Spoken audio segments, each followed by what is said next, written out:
Chapter 5, Location of Purgatory, Revelations of the Saints. Saint Teresa, Saint Louis Bertrand, Saint Mary Magdalene de Pazzi. Saint Teresa had great charity towards the souls in purgatory, and assisted them as much as lay in her power by her prayers and good works.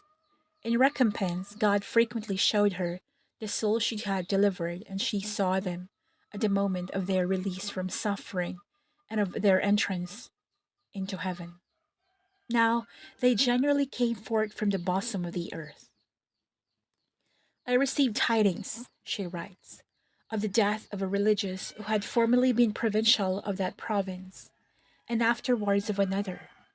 I was acquainted with them and he had rendered me great service. This intelligence caused me a great uneasiness.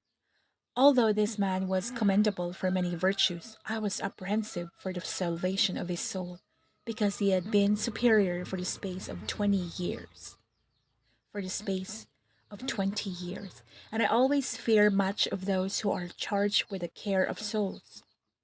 Much grieved, I went to an oratory.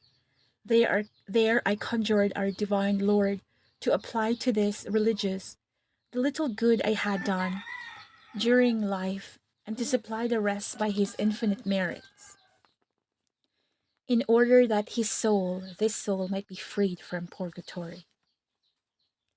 Whilst I besought this grace with all the fervor of which I was capable, I saw on my right side this soul come forth from the depths of the earth and ascend into heaven in transports of joy.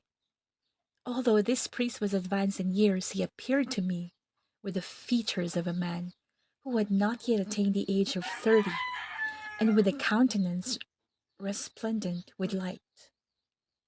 This vision, though very short, left me inundated with joy, and without a shadow of doubt as the truth of what I had seen. As I was separated by a great distance from the place where this servant of God had ended his days, it was some time before I learned the particulars of his edifying death. All those who were witness of it could not behold without admiration how he preserved consciousness to the last moment, the tears he shed, and the sentiments of humility with which he surrendered his soul to God. A religious of community, a great servant of God, had been dead not quite 2 days. We were saying the office for the dead for her in choir. A sister was reading the lesson, and I was standing to say the versicle.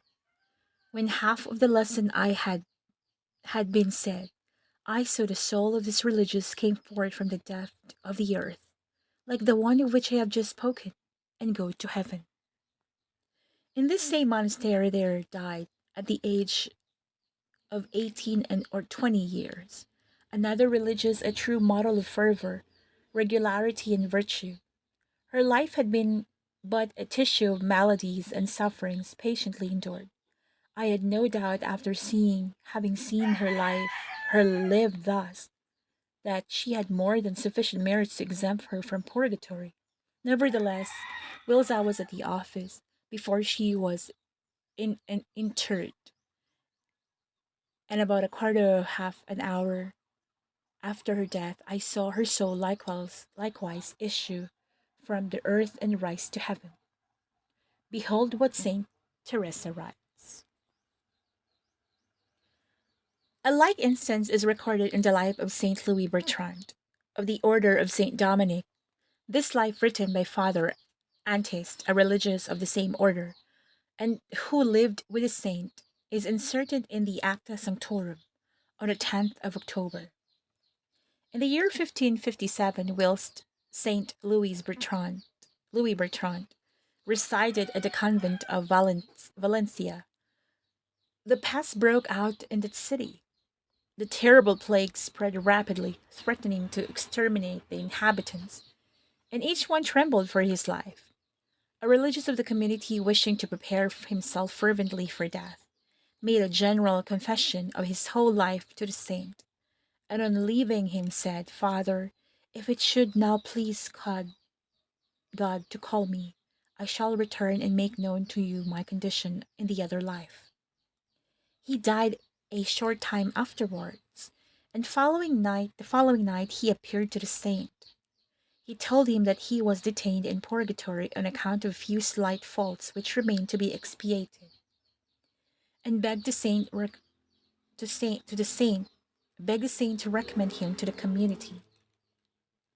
Saint Louis communicated the request immediately to the prior, who was hastened to recommend the soul of the departed to the prayers and holy sacrifices of the brethren assembled in chapter. 6 days later, a man of the town, who knew nothing of what had passed at the convent, came to make his confession to Father Louis, and told him that the soul of Father Clement had appeared to him. He saw, he said, the earth open, and the soul of the deceased father came forth, all glorious. It resembled, he added, a resplendent star, which rose through the air towards heaven. We read in the life of Saint Magdalen de Pazzi, written by her confessor, Father Chepati, of the Company of Jesus, that this servant of God was made witness to the deliverance of a soul under the following circumstance.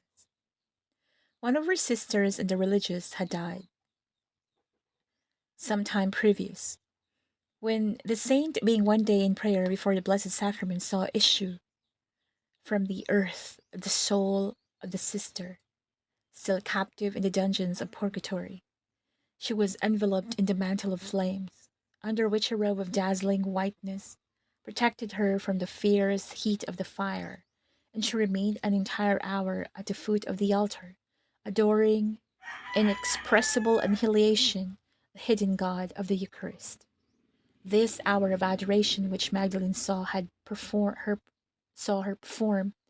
was the last of her penance. That hour past, she arose and took her flight to heaven.